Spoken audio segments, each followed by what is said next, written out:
السلام علیکم ورحمۃ اللہ وبرکاتہ۔ بسم اللہ الرحمن الرحیم۔ وَأَيُّوبَ إِذْ نَادَى رَبَّهُ أَنِّي مَسَّنِيَ الضُّرُّ وَأَنْتَ أَرْحَمُ الرَّاحِمِينَ فَاسْتَجَبْنَا لَهُ وَكَشَفْنَا مَا بِهِ مِنْ ضُرٍّ وَآتَيْنَاهُ أَهْلَهُ وَمِثْلَهُمْ مَعَهُمْ رَحْمَةً مِّنْ عِنْدِنَا وَذِكْرَىٰ لِلْعَابِدِينَ۔ سورۃ انبیاء آیت نمبر 83۔ لقد کان لکم فی رسول اللہ اسوۃ حسنہ۔ صدق اللہ العظیم۔ سیرت نبوی صلی اللہ علیہ وسلم اور انبیاء کی زندگی میں مشکلات اور مصائب میں اپنے رب کو پکارنے کی مثالیں خدا نے قرآن میں بیان کی ہیں، اور کچھ انبیاء کا تذکرہ کیا ہے، اور وہ فرماتا ہے کہ کچھ کا تذکرہ کیا ہے اور کچھ کا تذکرہ نہیں کیا ہے، اور جو مصلحت انسانوں کے لیے ضروری تھی اس کو بتا دیا ہے۔ آج ان انبیاء کی لسٹ میں حضرت موسیٰ کے قصے کے بعد حضرت ایوب علیہ السلام کا وہ تذکرہ ہے کہ جس کے لیے صبر ایوب مشہور ہے، کہ یوں روایت میں آتا ہے کہ شیطان بولتا ہے کہ اللہ اس نے تو شکر گزاری کرنی ہے کہ اس کے پاس مال بے شمار ہے، اولاد اور بیٹے بے شمار ہیں، اور اس خوشحالی میں اس نے تو شکر کرنا ہی ہے۔ تو خدا نے یوں بولا کہ تمہیں یہ دکھا دوں کہ وہ ہر حالت میں خدا کا شکر گزار ہے، اور خدا نے ان کو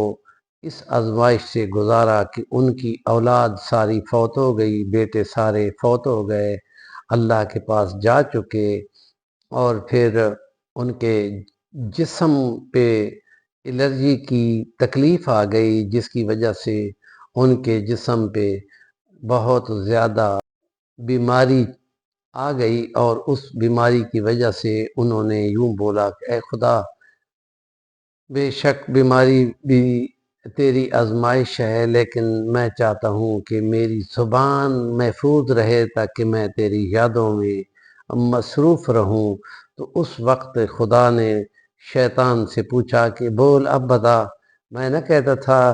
کہ ہمارا یہ بندہ ہر حالت میں شکر گزار ہے؟ اور انہوں نے پھر رب سے ندا کی کہ اے خدا، مجھ کو ایک تکلیف جسمانی پہنچ گئی ہے اور تو ارحم الراحمین ہے۔ اور اس وقت خدا نے ان کو یہ کہا ارکض برجلک ھذا مغتسل بارد وشراب، اور یہ ایک چشمہ بنتا ہے یہاں پہ کہ اس چشمے سے تو پانی پی، اندر کی ساری تکلیفیں دور ہو جائیں گی، اور اپنے جسم کے اوپر اس پانی کو بہا کہ اس سے ساری الرجیاں دور ہو جائیں گی۔ تو گویا خدا نے مہربانی کی، اور اس آیت انبیاء 83 میں فرمایا کہ اس سے ان کی جسمانی تکلیف بھی دور ہو گئی، اور اندر کی تکلیف جو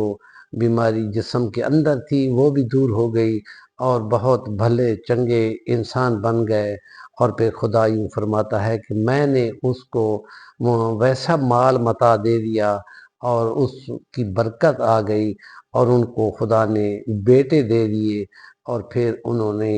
یہ دیکھا کہ ان کی وائف نے کسی غیر از خدا پہ کوئی منت مان لی ہے، تو اس سے انہوں نے یوں بولا تھا کہ ٹھہر جا، اب میں تمہیں پوچھتا ہوں کہ تم نے اللہ کو چھوڑ کر کسی اور کے در پہ کوئی منت مانی ہے، تو پھر میں صحت مند ہوتا ہوں تو تمہیں 100 کوڑے لگاؤں گا۔ اور پھر خدا نے ان کو یوں فرمایا کہ اللہ جب تمہیں صحت دے دیتا ہے، اولاد اور مال بھی دے دیتا ہے، تو اپنی اب قسم میں حانث نہ بن، قسم کو توڑنے والا نہ بن۔ قسم بھی زبان کی خدا کی عبادت ہے، اس کو کسی حالت میں توڑنے سے بچنا چاہیے۔ تو اس لیے خدا نے ان کو خود حیلہ بتا دیا کہ تم ایک جھاڑو لو جس میں 100 تنکے ہوں، اور بس ایک دفعہ اپنی وائف کو ہلکا سا ٹچ کرو تو تمہاری قسم پوری ہو جائے گی اور تم حانث نہ بنو گے، قسم توڑنے والے نہ بنو گے۔ اور پھر یہ خدا کی ان کو یہ مہربانی تھی کہ ان کو یہ ترغیب سکھائی اور انہوں نے یہ اس پہ عمل کیا، اور یہ خود شکر گزاری کے لیے ہے۔ اور اس میں یہ ہے کہ بنا لہو وکشفنا ما بھی من ضر وآتیناہ اہلہ ومثلہم معہم، اور اس کو اور ان کے گھر والوں پر یہ آزمائش میں ان کو پورا کیا تو پھر برکتیں اتاری اور ان پہ ان کے مال بہت بن گئے، اور خدا نے ان کو اولاد دی تو وہ ان کی اولاد بیٹے پیدا ہوئے اور اسے برکت ہوئی۔ کرنے والوں کو اور عبادت کرنے والوں کو بھلاتے نہیں ہیں، اور ایسی آزمائش کے بعد ان کی شان بڑھا دیتے ہیں۔ اور اس لیے خدا کے یہاں عبادات کے تذکرے ہیں اور ان میں صبر اور شکر کے مرحلے ملے ہوئے ہیں۔ مسلمانوں کے لیے قرآن میں ان واقعات کا مطلب ہے کہ ایسے ہی خدا سے پکارو تو خدا جواب میں یہ بھی کہہ رہا ہے کہ فَاسْتَجَبْنَا لَهُ، سنو کہ اگر تم نے کیا تو اجابت بھی ہماری طرف سے ضرور آئے گی۔ اور ان کو مثال اور نمونہ بنانا نبی پاک صلی اللہ علیہ وسلم کی سنت مطہرہ ہے۔ ہمارے چینل کا نام ہے صفی الوانی، ضرور سبسکرائب کریں اور کام کی بات کا کمنٹ دیا کریں۔